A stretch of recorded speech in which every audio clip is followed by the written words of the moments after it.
Bismillahirrahmanirrahim. Assalamualaikum warahmatullahi wabarakatuh. Alhamdulillahi rabbil alamin. Hamdan katsiran thayyiban mubarakan fihi kama yuhibbu rabbuna wa yarda. Asyhadu an la ilaha illallah wahdahu la syarika lah wa asyhadu anna Muhammadan abduhu wa rasuluh. Allahumma salli wa sallim wa barik ala hadha an-nabiyil karim Muhammadin wa ala alihi wa ashabihi wa man sara ala nahjihi wa tamassaka bi sunnatihi ila yaumiddin. Qala Allah ta'ala fil Qur'anil Karim, ya ayyuhallazina amanu taqullaha haqqa tuqatih wa la tamutunna illa wa antum muslimun. أما بعد فإن أصدق الحديث كتاب الله وخير الهدي هدي محمد صلى الله عليه وسلم وشر الأمور محدثاتها وكل محدثة بدعة وكل بدعة ضلالة وكل ضلالة في النار نسأل الله السلامة والعافية منها. Masyarul muslimin sidang jamaah maghrib rahimani wa rahimakumullah. Bersyukur kepada Allah Subhanahu wa taala dan kita bersalawat kepada Nabi Muhammad sallallahu alaihi wasallam. Kembali kita melanjutkan kajian kita, pembahasan kitab Al-Mulakhas fi Syarh Kitab Tauhid yang akan kita ambil juga faidah dari kitab Al-Qaulul Mufid fi Syarh Kitab Tauhid yang ditulis oleh Al-Imam Ibnu Utsaimin. Berkata penulis yang dirahmati oleh Allah Subhanahu wa taala, babu man tabarraka bi syajaratin aw hajarin wa nahwihima. Bab tentang siapa saja yang bertabarruk. Jadi maksudnya adalah bab ini tentang hukum, ya. Hukum orang yang bertabarruk dengan pohon, batu dan yang semisal dengan keduanya. Pertama kali hadirin yang dimuliakan oleh Allah, apa itu tabarruk? Tabarruk secara bahasa sebagaimana dijelaskan dalam kitab Al-Qaulul Mufid di Syarh Kitab Tauhid. Secara bahasa dia diambil dari wazan tafa'ala. Jadi tabarraka, ini tafa'ala ya tafa'alu tafa'ulan, tabarraka ya tabarraku tabarrukan. Jadi tabarruk ini masdar dari tafa'ala. Secara bahasa kata Imam Ibnu Utsaimin dia diambil dari kata al-birkah. Wal birkatu hiya kasratul khairi wa subutuhu. Ya. Dia diambil dari kata, ya ini asalnya birkah ya asalnya. Namun sudah diubah menjadi, ya sudah berubah menjadi tabarruk. Jadi tabarruk ya secara bahasa kata beliau adalah kasratul khairi wa subutuhu, ya banyaknya kebaikan dan tetapnya kebaikan tersebut. Jadi tabarruk itu ya atau berkah yang diambil dari kata barokah, ya. Jadi yang dikatakan barokah itu adalah ketika ya banyak kebaikan yang didapat dan kebaikan itu menjadi tetap, ya tidak hilang, justru bertambah. Ini yang disebut dengan barokah, ya, secara bahasa. Kemudian barokah tersebut dia diambil dari kata al-birkah. Ini asalnya, gitu. Al-birkah kalau diterjemahkan dalam bahasa kita, ya maknanya adalah danau, gitu ya. Minal birkati, bil kasri dengan dikasrohkan banyak. Wal birkatu, birkah itu secara bahasa adalah majma'ul ma'i, ya tempat berkumpulnya air. Karena biasanya danau itu ya dia tempat berkumpulnya air dari mata air atau dari saluran-saluran air gitu. Kemudian kata beliau, wa majma'ul ma'i yatamayyazu an majrul ma'i bi amrayn. Tempat berkumpulnya air yatamayyazu, ini berbeda dengan tempat mengalirnya air. Karena kalau tempat mengalirnya air itu beda dengan tempat penampungan air atau tempat berkumpulnya air. Dilihat dari dua hal kata Imam Ibnu Utsaimin. Yang pertama al-kasratu was-subut, ya. Yang kedua as-subut. Yang pertama adalah banyak, ya. Karena majma'ul ma, ya, tempat berkumpulnya air itu lebih banyak daripada tempat atau mengalirnya air. Kemudian, ya, tempat berkumpulnya air itu lebih tetap air di situ karena menumpuk, ya, air di situ berbeda dengan tempat air mengalir. Karena tempat air mengalir itu terkadang airnya, ya, banyak dan terkadang juga sedikit. Nah, kemudian kata beliau yang dimaksud dengan tabarruk adalah, kalau barokah sudah tahu kita baik, barokah itu artinya adalah kasratul khairi wa subutuhu, kata beliau. Banyaknya kebaikan dan tetap. Jadi kebaikan itu kalau tidak pertama minimal tetap, itu barokah. Nah, sedangkan tabarruk adalah talabul barakah, ya, mencari barokah. Jadi orang bertabarruk itu artinya niat orang tersebut adalah supaya dia mendapatkan kebaikan yang banyak dan kebaikan yang tetap. Wa talabul barakati la yakhlu min amrayn, dan meminta atau mencari berkah ini tidak lepas dari dua perkara. Yang pertama kata beliau, ayyakuna tabarruku bi amrin syar'iyyin ma'lumin. Hendaknya mencari berkah tersebut dengan perkara yang disyariatkan, yang diketahui. Ini tabarruk yang masyru' namanya Pak, ya. Ini tabarruk yang disyariatkan. Mislul Quran, ya, seperti orang mencari berkah dengan membaca Al-Quran. Karena Al-Quran itu berkah kata Allah, sebagaimana firman Allah dalam surah Shad ayat 29, Kitabun anzalnahu ilaika mubarakun, kata Allah. Al-Quran kitab yang telah kami turunkan kepada engkau wahai Muhammad, ya, mubarakun, mengandung keberkahan. Jadi kalau kita ingin mencari keberkahan yang sesuai dengan syariat, yang masyru', ya, maka kita, ya, diantaranya baca Al-Quran, gitu.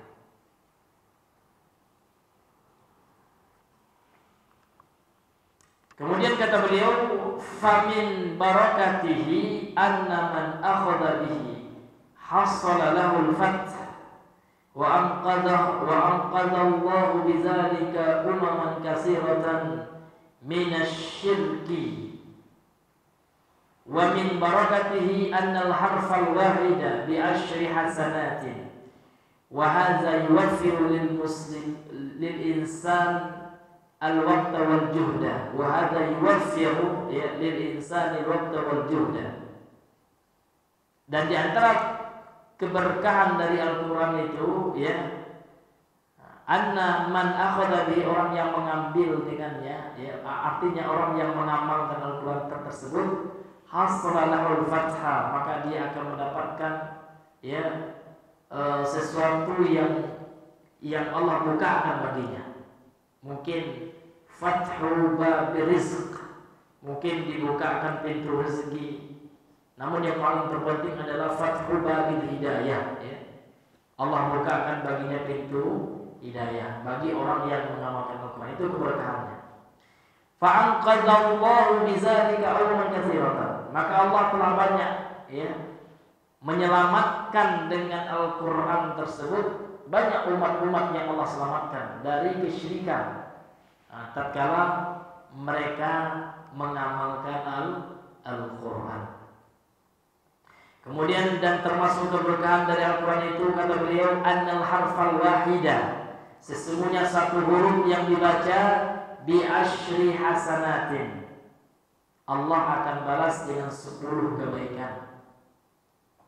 Wa hadza yuwaffiru lil insan, ya, ini Allah berikan kepada setiap manusia, ya, yang membaca, yang mengamalkan Al-Qur'an, waktu dan kesungguhannya itu diberikan pahala oleh Allah. Jadi waktu yang kita habiskan baca Al-Quran ada pahalanya, Pak. Itu maksudnya Allah berikan keberkahan, kebaikan. Usaha kita, bahkan disebutkan dalam hadis sahih, orang yang membaca Al-Quran wa yataka'ka'u gitu ya, dia terbata-bata, wa huwa alaihi syaqqun, dan dia berat membacanya, ya, falahu ajran, maka dia mendapatkan 2 ganjaran.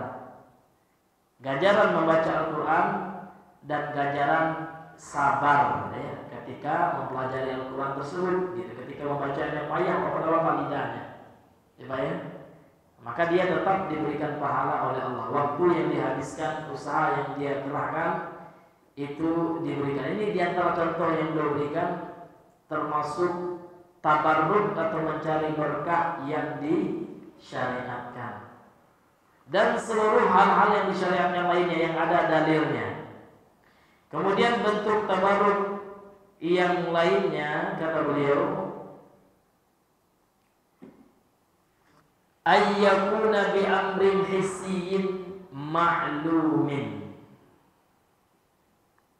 Ya, tabarruk, ya, yang dilakukan dengan perkara yang tampak, yang diketahui. Ini masih termasuk tabarruk yang disyariatkan. Ya, seperti apa? Mislu ta'lim, ya, seperti mengajar, wa du'ai, berdoa, dan yang semisalnya, wa nahbuhu.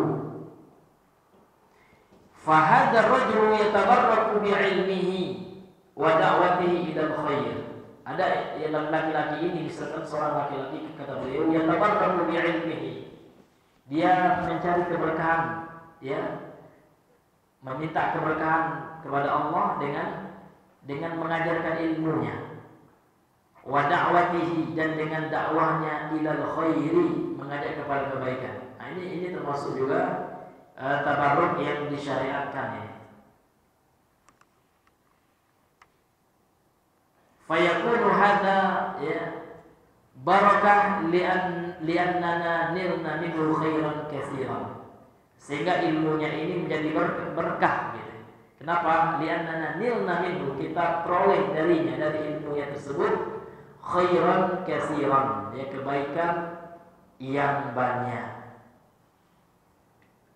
Nah, kemudian di antara tabarruk, ya, nah, ada tabarruk yang mamnu', ya, ada tabarruk yang dilarang.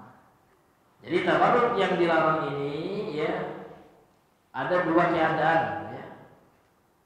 Imma yakunu syirkan, ya, boleh jadi menjadi bentuk kesyirikan, atau, ya, mengantarkan kepada perbuatan bid'ah. Dan kedua-duanya, ya, hukumnya haram. Nah, yang tabarruk yang seperti apa? Yaitu tabarruk, ya, yang dilarang oleh syariat. Imam Nuh ini yang dilarang, baik. Nah, nanti yang dibahas dalam kitab ini termasuk, ya, tabarruk yang dilarang, ya, oleh syariat. Ini hadirin yang dimuliakan oleh Allah Subhanahu wa ta'ala. Maka dikatakan oleh beliau dengan istilah barakatun, ya, mawhumatun batilah, ya. Bentuk tabarruk, ya, orang menyangka itu berkah, namun dia adalah sesuatu yang batil, sesuatu yang mawhumah, ya, sesuatu yang hanya waham sifatnya, hanya sangkaan. Ini adalah merupakan tabarruk, ini merupakan mencari keberkahan, ya, yang disyariatkan, ya, ternyata itu hanyalah waham, ya, hanyalah sangka-sangkaan, persangkaan semata yang tidak didasari oleh dalil dari Al-Quran dan Sunnah Nabi Sallallahu Alaihi Wasallam. Ini dalil yang dimuliakan oleh Allah, kesimpulan yang beliau jelaskan.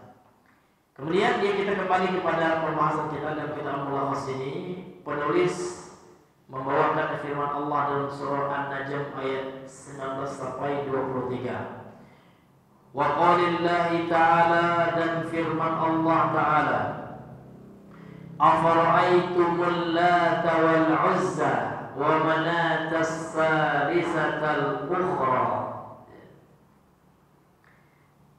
Di sini ada pertanyaan ini, pertanyaan Allah namun sifatnya pengingkaran. Afara'aitum, ini maknanya ya nanti disebutkan, jelaskan juga oleh pensyarah kitab ini Syekh Al-Fauzan. Yani akhbiruni, ya, kabarkan kepadaku oleh kalian wahai orang-orang kafir Quraisy, gitu. Ya. Dari Latta dan Uzza yang kalian sembah ini, apakah bisa mendatangkan manfaat atau mudarat, gitu. Afaraitumul Lata wal Uzza, Latta dan Uzza yang kalian sembah itu apakah bisa mendatangkan manfaat dan mudarat? Wa manatas salisatal ukhra, dan yang ketiganya manat itu juga. Ya, apakah bisa ya mendatangkan manfaat? Ada manfaat atau tidak, kan gitu. Ini ya istilahnya ini adalah pertanyaan namun maknanya pengingkaran. Artinya enggak ada manfaatnya, enggak bisa mendatangkan manfaat apapun, tidak bisa menolak mara bahaya apapun. Jadi percuma gitu. Sia-sia. Kemudian ya Allah kembali berfirman, alakumud dzakar wa lahul unsa. Ya, apakah ya bagi kalian anak laki-laki dan kalian peruntukkan bagi Allah anak perempuan? Karena sebagian orang kafir Quraisy menyangka malaikat itu banatullah, anak-anak perempuan Allah. Padahal ya pendapat sahih tentang malaikat itu dijelaskan juga dalam kitab-kitab akidah, ya, malaikat itu tidak ada jenis kelaminnya. Namun kalau Jibril sering yatasyakkal, ya, atau yatamassal, sering dia merubah penampilannya berwujud seperti laki-laki.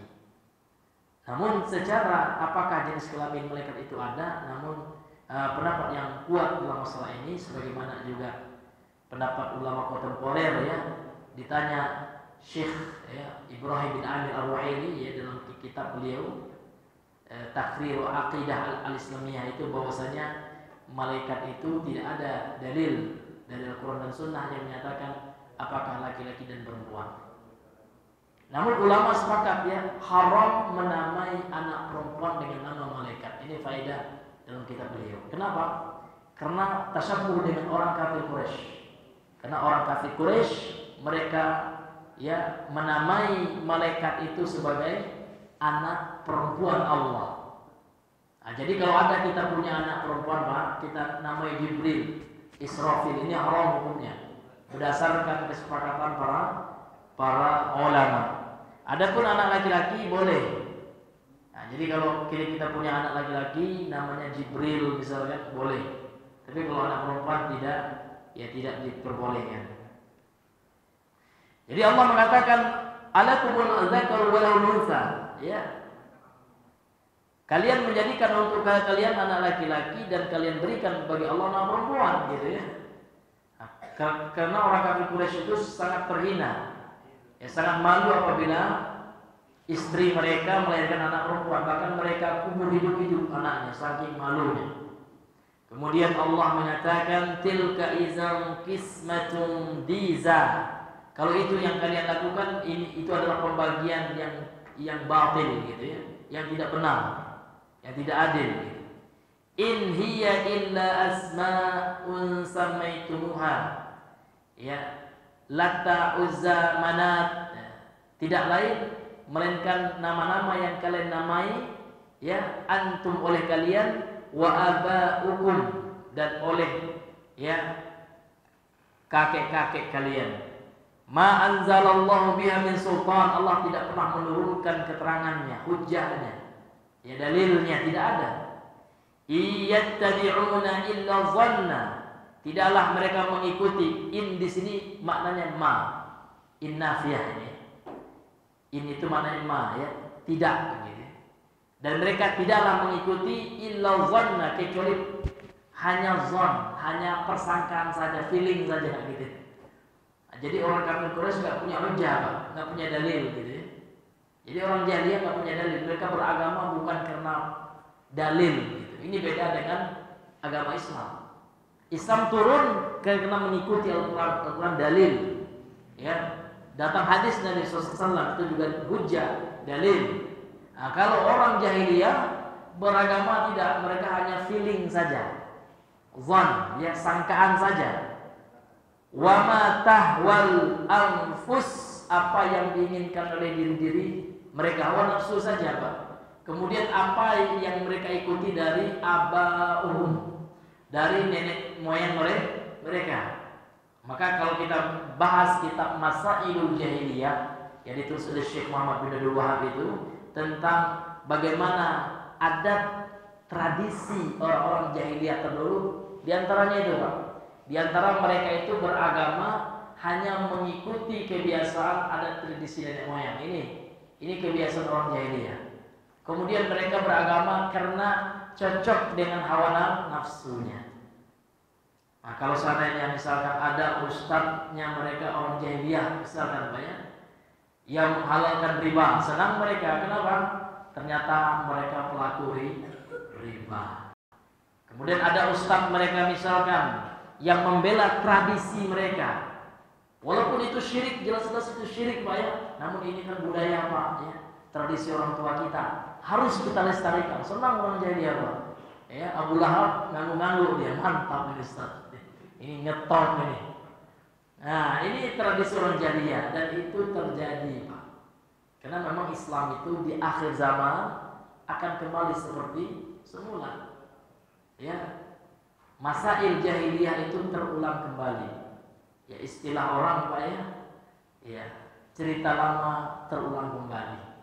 Karena di akhir zaman seperti itu. Karena sering kita dengar hadis, Pak, ya. Kita semua sudah hafal hadis tentang al-ghuraba, itu, orang-orang yang terasing. Ya, Rasul mengatakan dalam hadis Sahih Muslim itu, innal Islam, ini pakai huruf taukid, ya. Yang artinya sungguh, penegasan, ya, ditekankan oleh Rasul itu. Innal Islam bada'a ghariban, Islam itu pertamanya datang terasing.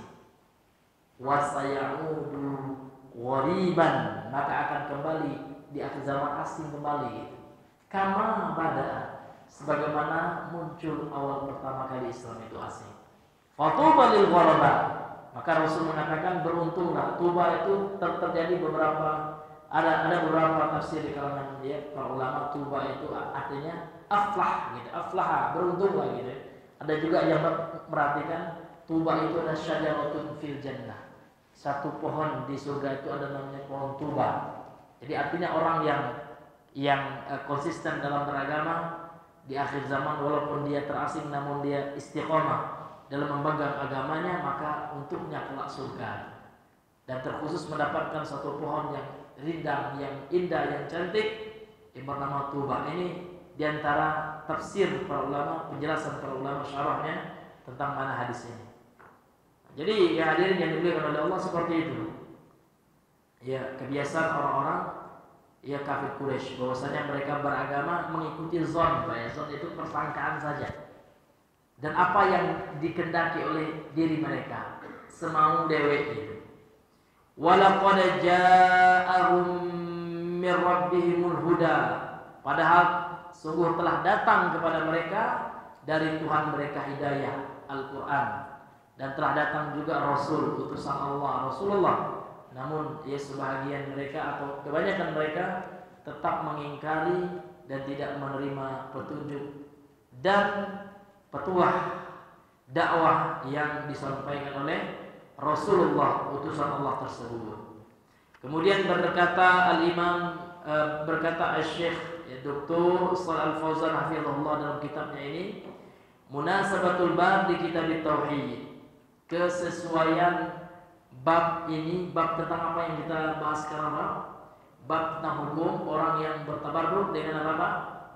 Dengan pohon, batu dan yang semisal. Tabarruk tadi maknanya mencari berkah, tolabul barokah. Barokah tadi maknanya apa? Kasratul khairi wa thubutuhu. Banyak kebaikan dan tetap yang gitu. Jadi apa kesesuaian bab tentang hukum orang yang bertabarruk atau mencari berkah dengan pohon, batu dan sejenisnya ini dengan kitab tauhid, dengan pembahasan tauhid, apa korelasinya? Kemudian beliau mengatakan korelasinya atau hubungannya adalah annahu istimrarun fi dzikri syirkiyatil munafiyati litauhid wa kamalihi. Karena dalam pembahasan ini lanjutan ya dari penyebutan tentang syirik-syirik. Nah, jadi pembahasan ini akan ada nanti jenis-jenis syirik yang selanjutnya. Akan beliau lanjutkan menyebutkan tentang contoh-contoh perbuatan syirik yang bisa menafikan tauhid dan kesempurnaannya. Jadi tauhid itu ada yang menafikannya aslu tauhid. Ada perkara yang menafikan atau yang menghilangkan asal tauhid seorang, sehingga kalau kena itu hilang tauhidnya berarti musyrik dia, Pak. Nah, itulah syirik besar. Itulah nifaq besar. Itulah kufur besar. Ini yang besar-besar ini, Pak, ya. Nah, ini perkara yang bisa menafikan aslu tauhid. Ada pula perkara yang bisa menghilangkan kesempurnaannya. Artinya masih ada asalnya, masih ada, Pak. Kalau kita umpamakan dengan pohon, akarnya masih hidup. Pohon itu masih hidup, akarnya masih ya menembus tanah, masih menyerap makanan gitu. Anapun tidak berbuah lagi gitu ya. Antara mati dan hidup pohon itu, Pak. Itu namanya kesempurnaan pohon itu hilang. Walaupun masih ada, pohon itu masih hidup. Apa saja perkara yang bisa merusak kesempurnaan tauhid, itulah segala bentuk dosa-dosa besar, segala bentuk perbuatan bid'ah. Namun bid'ah yang tidak sampai al-mukaffirah, bukan bid'ah mukaffirah, namun bid'ah mufassiqah. Itu ulama menyebutkannya bid'ah yang tidak dalam masalah-masalah yang bisa mengeluarkan orang dari Islam, namun bid'ah dalam amaliyah misalkan dan perkara-perkara yang lainnya. Ini perkara-perkara bisa mengurangi kesempurnaan tauhid seseorang. Kemudian kata beliau tabarruk, ya. Tabarroka atau tabarruk ini kan masdar, Pak, ya, dari kata tabarroka, ya, tabarruku, ya, seperti yang telah kita jelaskan tadi. Ini kata beliau adalah talabul barakati wa raja'uha wa'tiqaduha. Jadi tabarruk itu seperti sama dengan penjelasan Syekh, ya, Ibnu Utsaimin tadi, ya. Tabarruk di sini adalah kata beliau mencari keberkahan, ya, dan mengharapkannya serta meyakininya. Jadi orang bertabarruk itu, Pak, yang pertama orang itu niatnya mencari berkah. Yang kedua dia mengharapkan keberkahan tersebut. Kemudian yang ketiga, dia meyakini adanya keberkahan pada hal yang dia bertabarruk padanya tersebut. Dan wa nahwihima, dan yang semisalnya. Ya. Ma asbahuma min buq'atin, yang semisal, ya, dari dua hal ini, dari pohon dan batu ini, baik itu tempat, au mugharatin atau tanah lapang, au qabrin atau kuburan, au mashhadin, mashhad itu hampir sama, Pak, ya, dengan kuburan itu hampir sama, au asarin atau bekas peninggalan orang-orang terdahulu, ya, atau benda-benda pusaka gitu, ya. Nah, ini hukumnya sama dengan orang yang bertabaruk dengan pohon dan batu. Jadi ini termasuk tabaruk yang tidak diperbolehkan kecuali ada dalil dari Al-Quran dan Sunnah. Contoh kita bertabaruk sholat di Masjid Nabawi, itu sholatnya gitu, Pak, ya. Jadi kita tabaruk di situ adalah dengan sholat mengharapkan pahala gitu. Namun bukan kita ke situ mengusap-usap ya marmernya. Ya ada sebagian orang ya Pak ya, pas umroh itu mengusap-usap apa namanya itu hijr apa namanya itu hijr Ismail itu diusap-usap, atau makom Ibrahim diusap-usap ya. Maka ulama mengatakan ya ini termasuk hal yang tidak disyariatkan karena tidak ada dalilnya gitu. Nah, jadi kita ke Masjidil Haram itu bertabaruk kepada amalan gitu ya. Nah, bukan dia at-tamassuh ya mengusap-usap tersebut. Ini hadirin yang dimuliakan oleh Allah Subhanahu wa taala. Kemudian dalam ayat ini Allah Subhanahu wa taala berfirman afara'aitum. Ya. Afara'aitum itu maknanya kata beliau ya akhbiruni an hadil asnam. Kabarkan kepadaku wahai orang-orang kafir Quraisy gitu. Tentang berhala-berhala ini yang kalian sembah itu. Hal naf'at au dharrat, apakah bisa mendatangkan manfaat ataukah mampu mendatangkan kemudaratan atau mara bahaya. Nah, jadi ini tantangan sebenarnya Pak ya. Tantangan dari Allah melalui Nabi Muhammad ya. Ini kan ayat Allah ini Nabi ucapkan, Nabi sampaikan kepada orang kafir Quraisy pas turunnya itu. Disuruh Nabi menantang orang kafir Quraisy.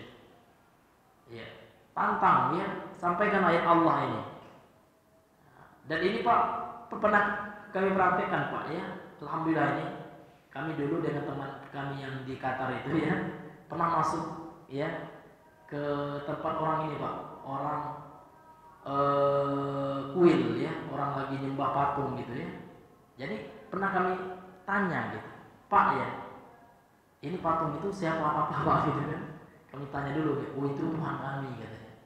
Ya mohon maaf ya, dia orang Chinese seperti itu yang di Padang itu. Ada ya di Padang itu ada juga itu, tapi nggak banyak gitu Pak.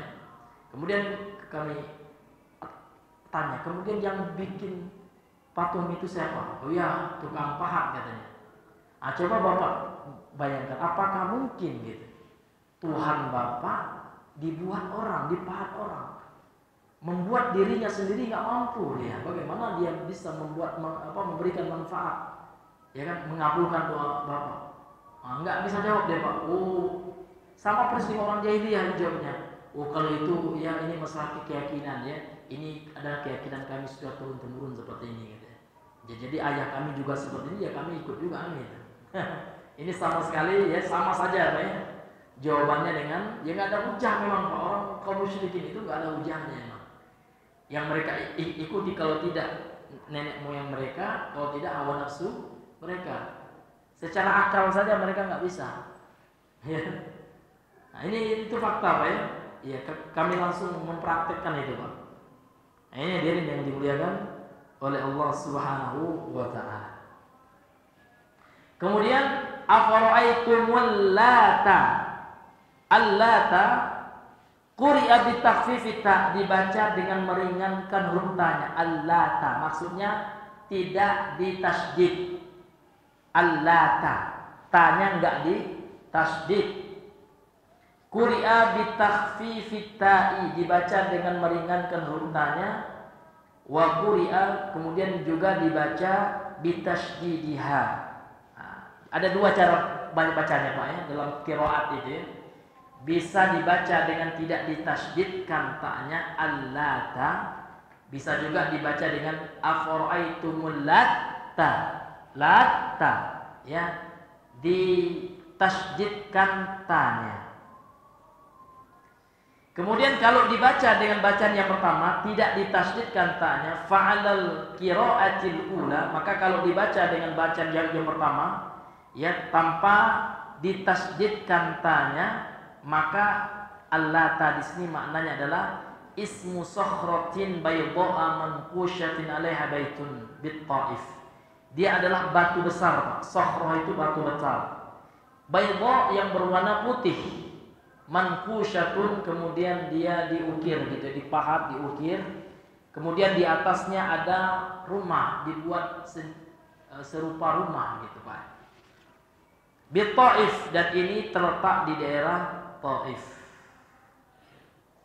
Kemudian bagi yang membaca dengan bacaan yang kedua dengan ditasydidkan taknya, maka ini adalah nama seseorang laki-laki soleh, Pak. Dan dia itu suka latta yalutu atau yalitu, suka membuat makanan. Sawit itu tepung yang ditumbuk, yang diadon dengan daging. Kemudian dia berikan kepada orang haji, karena orang jahiliyah dulu masih menunaikan ibadah haji, Pak ya. Ini laki-laki soleh ini, Pak ya. Ketika dia meninggal, famata, tatkala dia meninggal, fa'aqafu ala qabrihi, maka orang-orang ya ngalap berkah di kuburannya, dimintalah dia, disembahlah kuburan tersebut. Jadi ini adalah nama kuburan gitu bagi orang soleh tersebut. Jadi Allah kalau dibaca tanpa ditasydidkan tanya, ini nama sebuah batu besar berwarna putih yang terletak di Taif, yang di atasnya ada bait, ya ada rumah. Kemudian kalau dibaca, dan ini diagungkan, banyak disembah itu batu itu. Orang-orang kafir Quraisy tabarruk ya, mencari berkah kepada batu itu. Kemudian kalau dibaca dengan ditasydidkan tanya, maka ini adalah hiya ismu fa'ilin minal lat, dia adalah isim fa'il dari kata latta, yalitu ya, latan gitu ya. Itu adalah nama ya li rajulin kana yalitus sawiqa lil hajj, nama seorang laki-laki yang menyediakan makanan sawiq. Nama makanannya ini adonan gandum dicampur daging ya, yang disiapkan kepada para haji ya, jemaah haji ketika itu.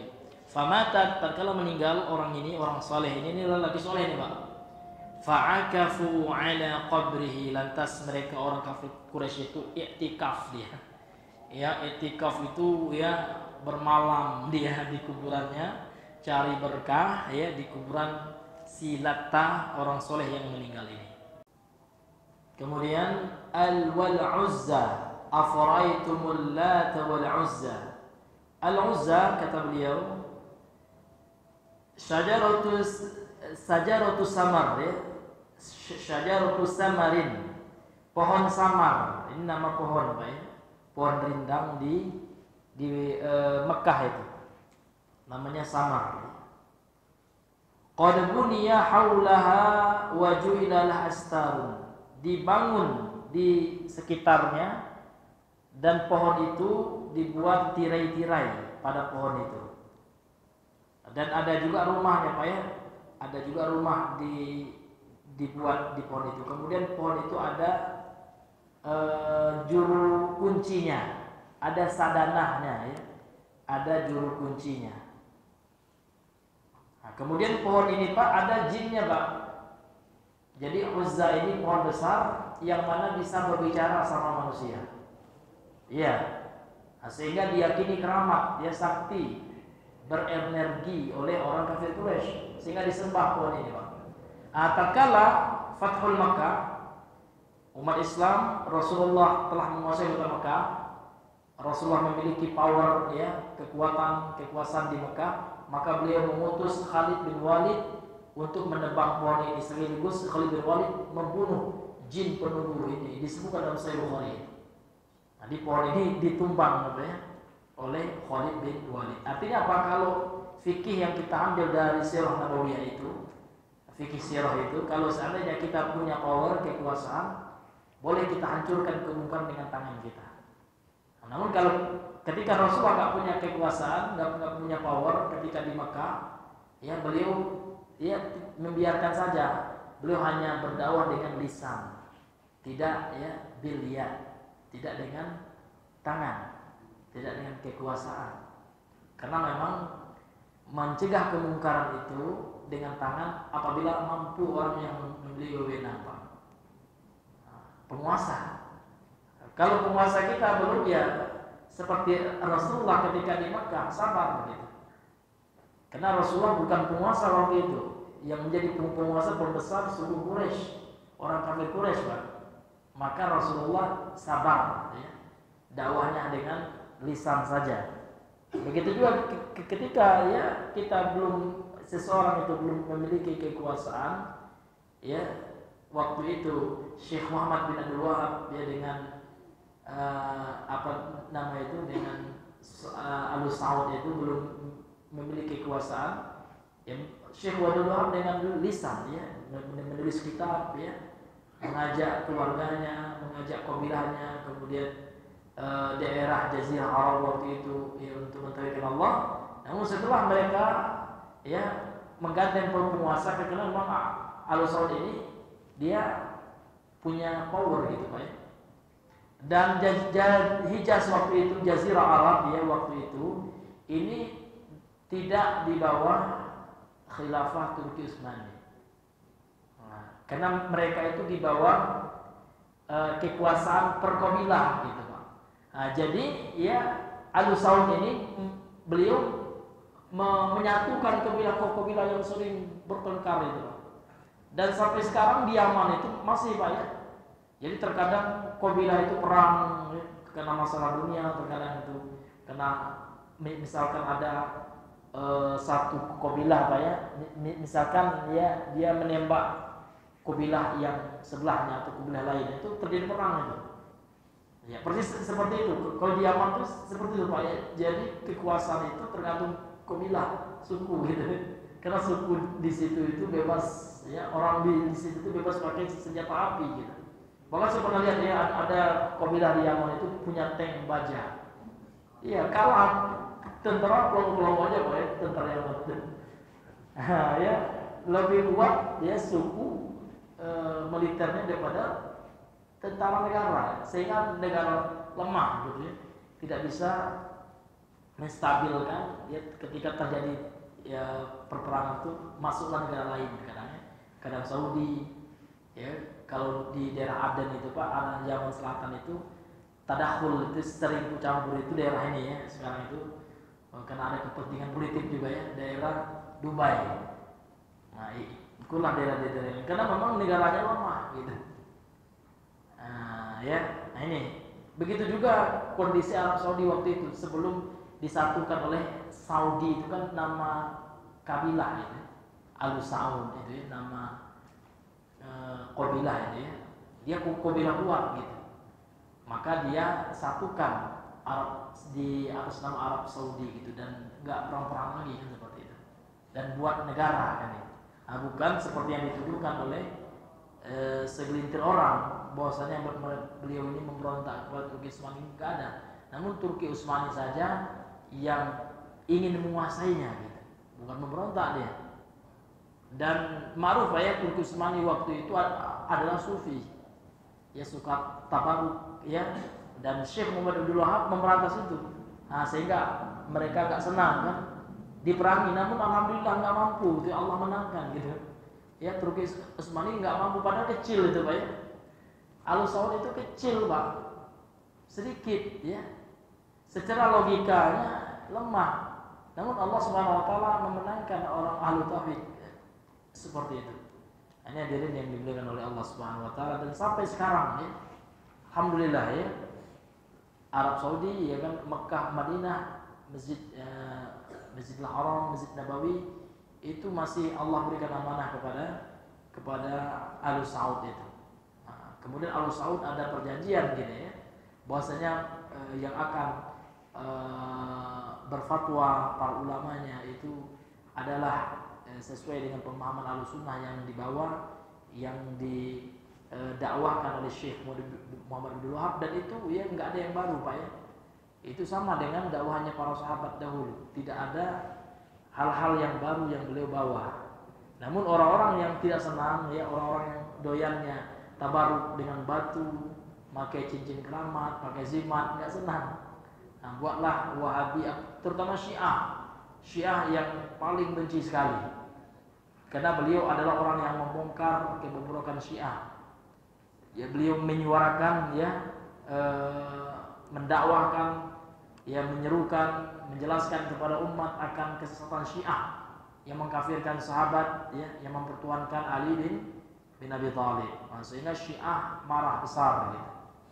Ini yang dimuliakan oleh Allah Subhanahu wa taala. Maka maka tidak ada yang baru yang beliau bawa ya. Beliau hanya menyampaikan kembali Al-Quran dan Sunnah dan mendakwahkan kembali tauhid. Karena waktu itu Pak, di zaman beliau itu dakwah tauhid sudah mulai pudar. Dakwah yang banyaknya tarikat Pak, Naqsbandi, ya, Tijani, orang bersuluh-suluh aja Pak, ya. Tidak ada perkembangan tauhid lagi. Orang sudah taklid sama mursyidnya. Apa kata mursyid aja, ya. Sampai-sampai ada istilah keyakinan mereka orang sufi itu, seorang murid di hadapan mursyid itu bagaikan mayit gitu. Jadi murid itu nggak boleh bertanya, nggak boleh ini gitu. Lakukan aja. Mereka umpamakan muridnya itu bagaikan Nabi Musa dengan Nabi Khidir gitu. Tengoklah Nabi Musa gitu kan, nggak boleh bertanya, biarkan. Mau Nabi Khidir mau menyembelih bayi, mau menenggelamkan ini, seolah-olah disamakan dengan Nabi Khidir gitu. Mereka kiaskan. Namun kan nggak tepat. Kalau itu kan dapat wahyu. Ini musik kapan jadi dapat wahyunya kan gitu. Yang adanya dapat bisikan syaitan, ya, menyesatkan manusia. Nah ini, itu dalil mereka kan seperti itu, karena mereka itu banyak menggunakan halusinasi. Ya, iya. Kalau Khidir itu wali, itu ada dalilnya, ya. Disebutkan oleh Allah dalam Al-Quran, ya. Enggak bisa dikaitkan. Bahkan mereka menganggap ya orang-orang sufi itu wali, mereka tuh ada yang sudah mencapai wali ghaus. Itu di atas Nabi Khidir lagi kan. Nabi Khidir aja bisa disuruh-suruhnya. Nah, ini saking nggak beresnya Pak ya, kacaunya ya pemahaman orang-orang tarekat itu. Maka Islam tidak mengenal namanya tarekat ya Pak ya.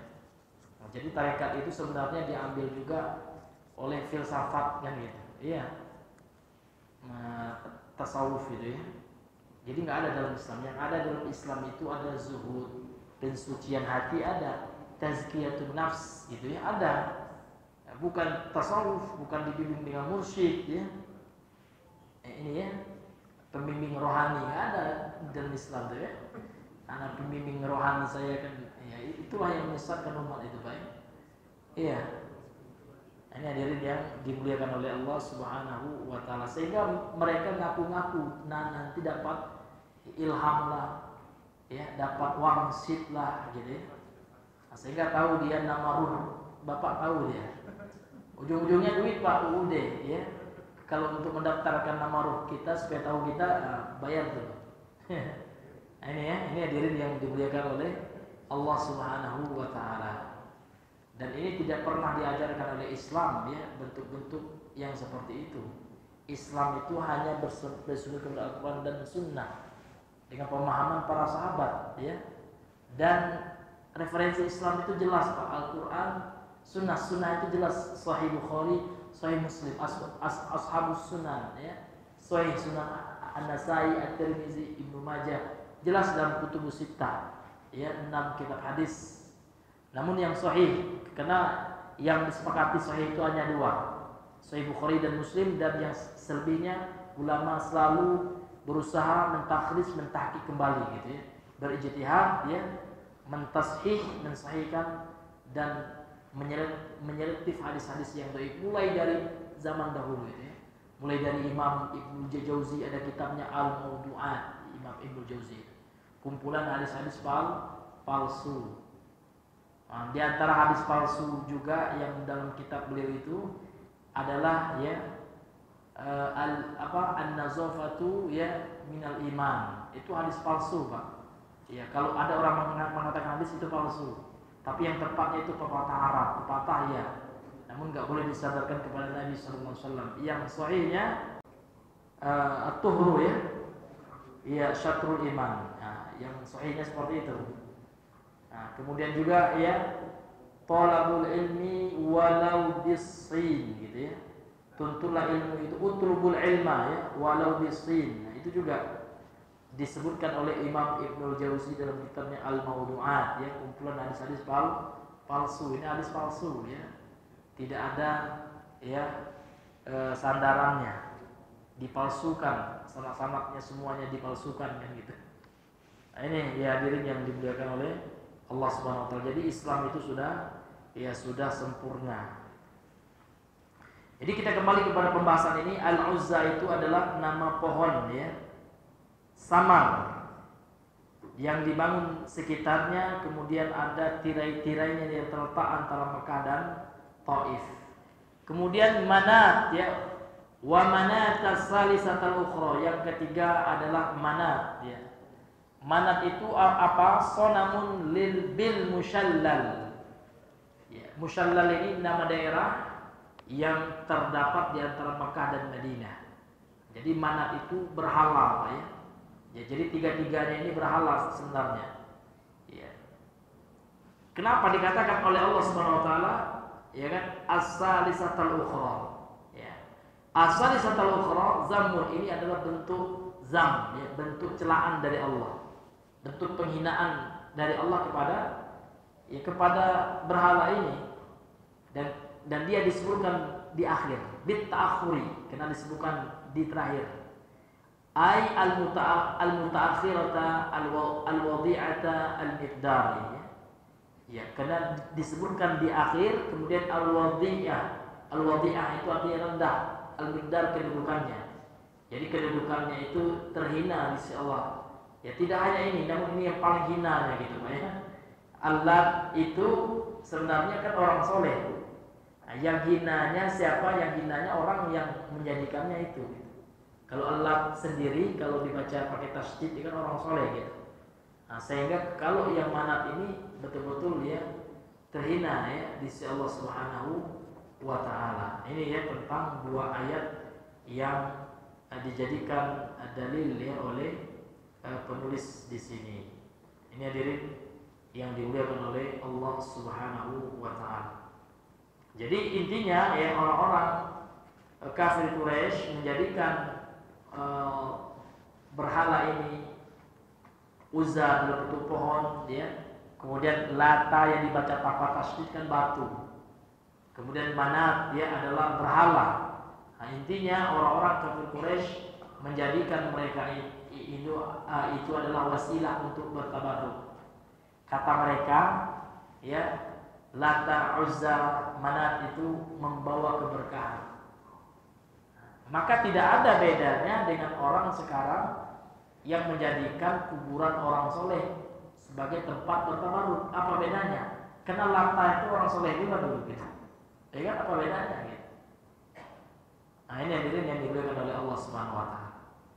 Maka orang-orang yang bertabarruk dengan kuburan-kuburan orang saleh, ya kuburan kiai, ya kuburan habib dan selain dan yang semisalnya, yang mereka anggap memiliki keberkahan, mendatangkan kebaikan yang banyak, sehingga kebaikan yang banyak menjadi tetap. Nah, ini sama saja dengan perbuatan orang-orang kafir Quraisy ketika mereka bertabarruk dengan sesembahan-sesembahan mereka.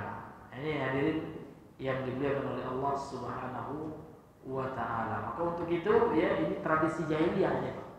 Untuk itu ya, pada prinsipnya kita berusaha untuk menjauhkan ini dalam kehidupan kita. Wallahu taala a'lamu bissawab. Ya, karena mengingat waktu ya, mungkin ini dulu yang bisa kita sampaikan. Insyaallah taala kalau ada umur yang panjang ya, kita lanjutkan lagi pembahasan ini pada pertemuan yang selanjutnya. Subhanakallahumma bihamdika asyhadu an la ilaha illa anta astaghfiruka wa atubu ilaik. Assalamualaikum warahmatullahi wabarakatuh.